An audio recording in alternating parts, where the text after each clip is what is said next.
जय श्री कृष्ण। आज हूँ तमने ब्लाउजનું માપ લેતા શીખવાડીશ કટોરીવાળા। સૌથી પહેલા પાછળથી લંબાઈનું માપ લેવામાં આવે છે। સિલાઈમાં જાય એના માટે વધારવાનું 1.5 ઇંચ 15.5 આવે છે એટલે આપણે 15.5 અહીંયા રાખી દેવાનું।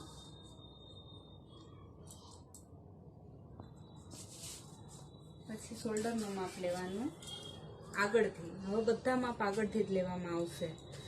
શોલ્ડરનું માપ 1 ઇંચ વધારવામાં આવશે। બે બાજુથી સિલાઈમાં જાય ને થોડું થોડું એટલે 12નું છે શોલ્ડર તો આપણે એનું અડધું રાખવાનું એટલે 6 રાખવાનું। કેમ કે આ બંધ ઘડી છે કાપડ પેપરની એટલે ખુલશે ને તો આપણે 2 ભાગ થઈ જશે। પછી અડધા શોલ્ડરનું માપ લેવાનું જે 1 ઇંચ વધારવામાં આવે છે એ પૂરેપૂરું જ માપ અહીંયા રાખી દેવાનું। 3.5 એટલે 3.5 ઇંચ। પછી બાંય ગળાનું માપ એમાં ઉપરથી 1 ઇંચ વધારવામાં આવે અને નીચેથી 1/2 ઇંચ ઓછું કરવામાં આવે છે। 6 છે તો આપણે 1/2 ઇંચ ઓછું એટલે 5.5 રાખવામાં આવશે। ત્યાર પછી આપણે ગળાની લંબાઈનું માપ લેવાનું હોય છે। ગળાની લંબાઈનું પૂરેપૂરું જ માપ રાખવામાં આવે છે। 5.5 એટલે અહીંયા 5.5 જ રાખી દેવાનું। પછી આ રીતે ગોળાઈ શેપ આપી દેવાનું। ત્યાર પછી આપણે છે ને છાતીની પહોળાઈનું માપ લેવાનું। છાતીની પહોળાઈનું માપ 3 ઇંચ વધારવાનું। બંને સાઈડથી 1.5 ઇંચ સિલાઈમાં જાય ને એટલું રાખવાનું જ। 22 છે તો એનું 22ના અડધા કરવાના એટલે આપણે 22ના અડધા કેટલા રાખવાના? 11। ત્યાર પછી આપણે કમરની પહોળાઈનું માપ લેવાનું। કમરની પહોળાઈનું માપ 4 ઇંચ વધારવામાં આવશે। હવે આપણે કમરની પહોળાઈનું માપ લેશું જેમાં 4 ઇંચ વધારે રાખવામાં આવશે। કેમ કે પાછળનો ભાગ સાથે કરશું એટલે પાછળ ટક્સ આવશે એ માટે। તો આ 20 પહોળાઈ છે તો નીચે આપણે કમરની પહોળાઈ 20ના અડધા કરવાના એટલે 10 લેવાના। મેં અહીંયા 10 લઈ લીધા। હવે 10નો પોઈન્ટ કર્યો। હવે આ 2 પોઈન્ટને ક્રોસમાં થોડુંક જોઈન્ટ કરવાનું કેમ કે કમર આપણી પાતળી હોય છે અને છાતીની પહોળાઈ થોડીક વધારે હોય છે એટલે।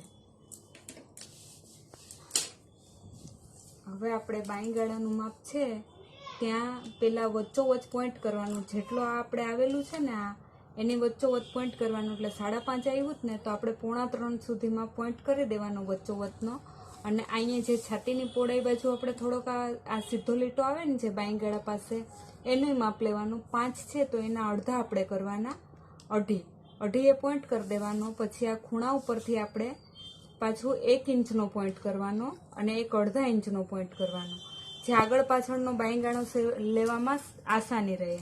અને આપણે જે આ મધ્યમાં પોઈન્ટ કર્યો હોય ને તેનાથી 1/2 ઇંચ અંદર લઈ લેવાનો પોઈન્ટ અને પછી આપણે આ પેલા બહારના પોઈન્ટ જોઈન્ટ કરવાના આ રીતે। તો આપણે સહેલાઈથી આપણે બાંય ગાળાનો પોઈન્ટ કરી શકીએ।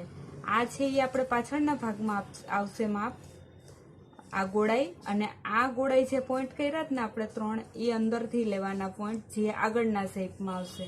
એટલે આગળનો આપણે જે બાંય ગાળો કરીએ ને એમાં ખોલ કે આપણે ન આવે એ માટે ઊંડો ગાળો કરવો જરૂરી છે આગળનો બ્લાઉઝમાં તો ખાસ।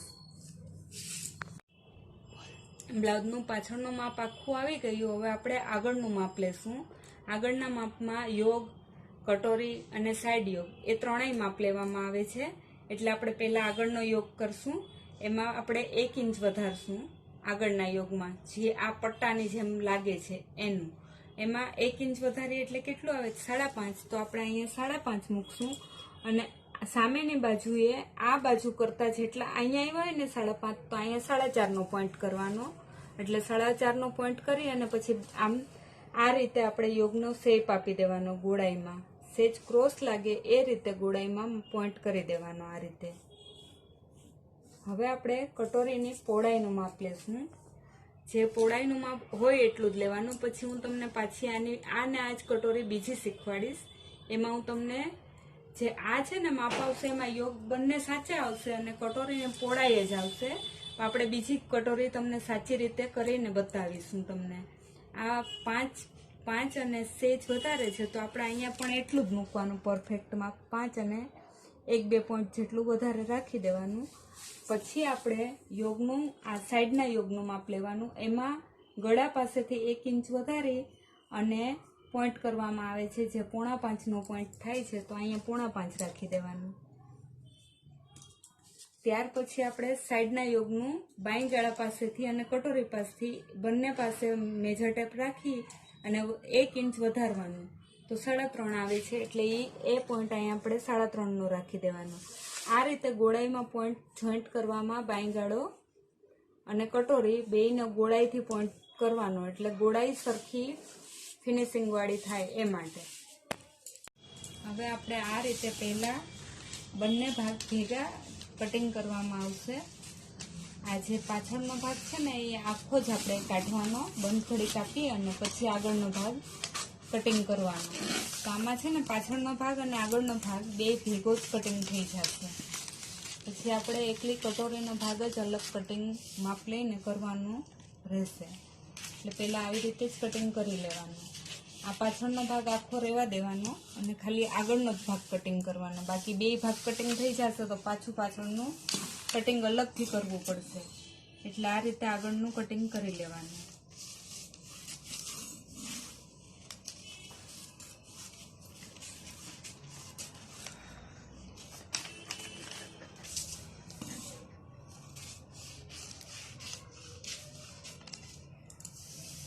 અને પાછળનો ભાગ છે ને એમાં આપણે નીચેથી 1/2 ઇંચ કટિંગ કરી લેવાનું.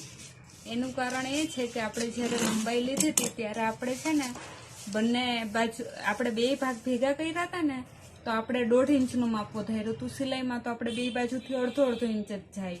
એટલે આ બે જોડાશે તો આ પાછું આપણે ઓછું થઈ જાય ને, એટલે પાછળના ભાગમાંથી 1/2 ઇંચ કાપી નાખવાનું.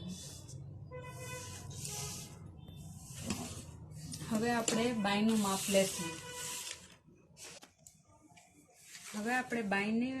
લેશું. બાયમાં સૌથી પહેલા લંબાઈનું માપ લેશું 9.5, 1.5 ઇંચ વધારવાનું. તો અહીંયાથી આપણે 9.5 પોઈન્ટ કરવાનો. પછી બાયની લંબાઈનું માપ લીધા પછી આપણે નીચેની પહોળાઈનું માપ લેવાનું. એમાં પણ 1.5 ઇંચ જ વધારવાનું આવે છે. વધારે પડતું બાયમાં 1.5 ઇંચનું જ માપ આવશે. 7, તો અહીંયા આપણે 7 રાખી દેવાનું. પછી સાઈડની લંબાઈનું માપ લેવાનું. એમાં પણ 1.5 ઇંચ વધારવાનું, 6.5. તો આપણે અહીંયાથી 6.5, 7 કરતાં થોડુંક ઓછું ક્રોસમાં રાખીને પોઈન્ટ કરવાનું, કેમ કે આપણો હાથ છે ને ઉપર જાય એમ જાડો હોય અને નીચે પાતળો હોય એટલે. અને પછી આપણે ઉપરની પહોળાઈનું માપ લેવાનું બાયની. એમાં આપણે છે ને 2 ઇંચ વધારે રાખવાનું. 9નું પોઈન્ટ છે તો આપણે 9 ઇંચ આવી જાય છે એમ જોઈ લેવાનું. ન આવે તો આ પોઈન્ટને આપણે થોડોક આગળ કરી અને પછી આમ ક્રોસ જોડી દેવાનું. પછી અહીંયાથી આપણે 2 ઇંચ જેટલો સીધો લીટો કરી દેવાનો અને અહીંયાથી 2 ઇંચ જેટલો સીધો લીટો કરી દેવાનો. તો આપણે બાઈ ગાળાનો શેપ લેવો હોય ને તો આસાની રહી. આ રીતે ગોળાઈમાં શેપ આપી દેવાનો. એટલે એક આ છે ને એ પાછળનો ભાગ થઈ જશે અને એક આ આગળનો થઈ જશે. જે ઊંડો ગાળો આગળ ફિટ કરવામાં આવે છે અને ઊંચો ગાળો પાછળ ફિટ કરવામાં આવે છે.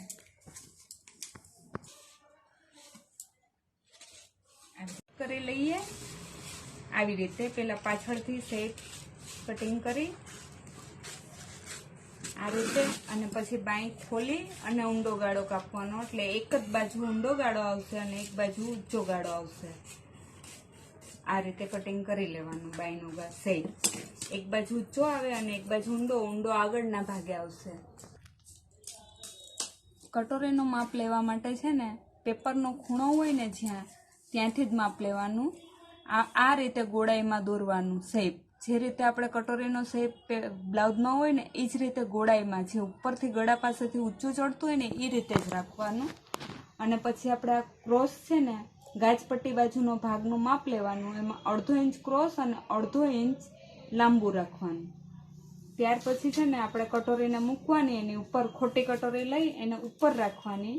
જે આપણે ઓલા બ્લાઉઝનું કટિંગ કર્યું હતું ને એમાંથી જ આ ભાગ નીકળ્યો હતો કટોરીનો, એનાની ઉપર રાખી અને અહીંથી 1/2 ઇંચ વધારવાનું. 1/2 ઇંચ શું કામ કે બંને બાજુ આમાં ટક્સ આવશે એ 1.25 ઇંચનું આવશે અને પછી આપણે આ ગોળાઈને ચેક કરવાની કે આનાથી 1/2 ઇંચ લાંબુ છે તો કે હા બરાબર છે 1/2 ઇંચ લાંબુ છે તો આને પણ આમ ક્રોસમાં જોઈન્ટ કરવાનું અને ક્રોસ જોઈન્ટ કર્યા પછી છે ને આપણે માપવાનું કે કેટલું છે તો આ છે 7.5 થી થોડુંક વધારે તો આપણે આને 3.25 ની આસપાસ પોઈન્ટ કરી વચ્ચોવચ્ચ અને પછી આપણે અહીંયા 2 ઇંચનું લંબાઈ લેવાની અને પછી બંને બાજુથી આ રીતે ક્રોસમાં જોડી દેવાનું એટલે આપણે જે કટોરીનો ભાગ વધારે જોઈએ ને એ ક્રોસમાં આપણે આવી જાય અને આ છે ને એનો ગોળાઈથી એકદમ ગોળાઈમાં આ કટોરી મૂકીને ગોળાઈ નહીં લેવાની આપણે આ બેયને આ રીતે આમ ગોળાઈ શેપ આપી આમ થોડો થોડો અને આમ ગોળાઈમાં શેપ આપવાનું આ રીતે કટોરી બની જશે કરીને હું તમને સમજાવીશ આ રીતે આનું કટિંગ થાય છે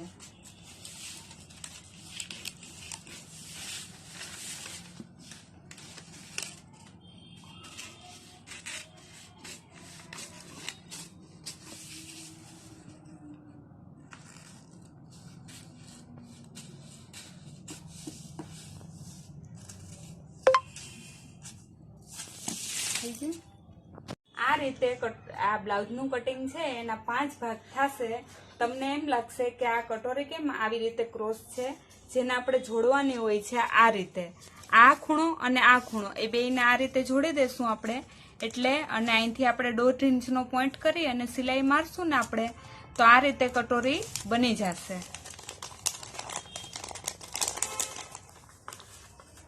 એટલે આમ સીધો ભાગ થઈ જશે